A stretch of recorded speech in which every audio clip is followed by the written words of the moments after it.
Welcome back to Choose Joy. I'm so excited you get to meet one of my friends today and learn from her painting talents. She's actually really talented at sewing and artistic soap making as well. But today we get to learn about painting from her and how it brings her not joy, but something else. I'm so excited that I get to be here with my friend Debbie. Debbie is an amazing artist. Now this channel is called Choose Joy, but when we were talking earlier, you told me that joy is not exactly the emotion you would connect with painting. So tell me more about that. Peace.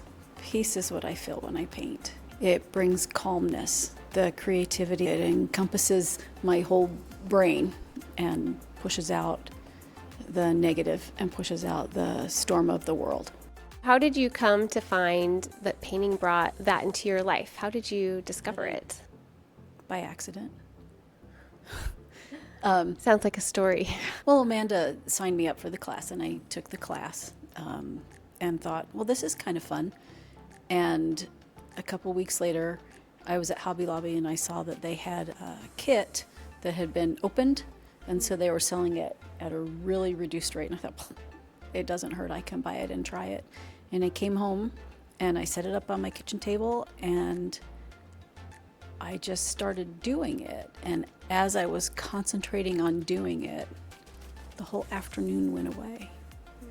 And suddenly it was time to make dinner, and I didn't have any anxiety all day. So even from your very first time, you noticed that.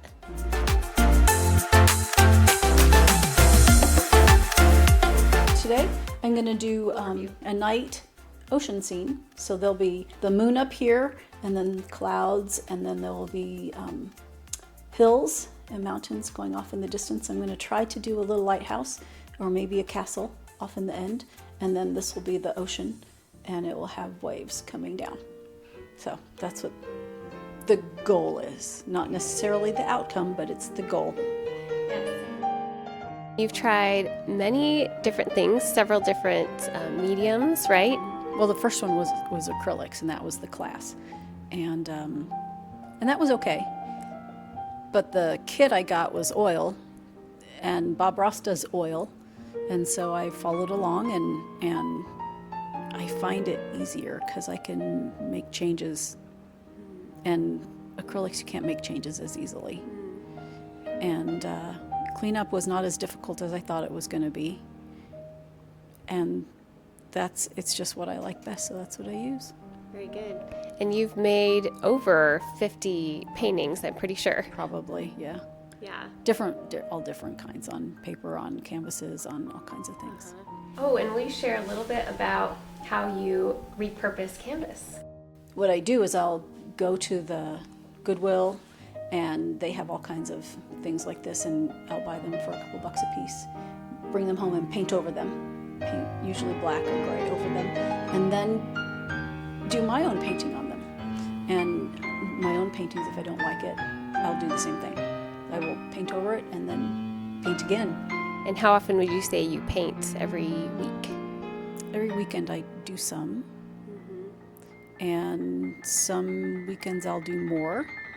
I'll do several hours some weekends, and some weekends only an hour.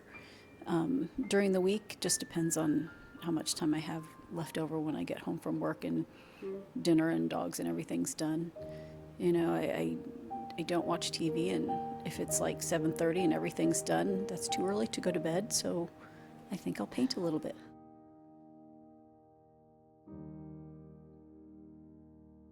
Painting with Debbie was so much fun, and she let me paint along with her. Here's mine. She's an amazing teacher, and so grateful we got to learn from her.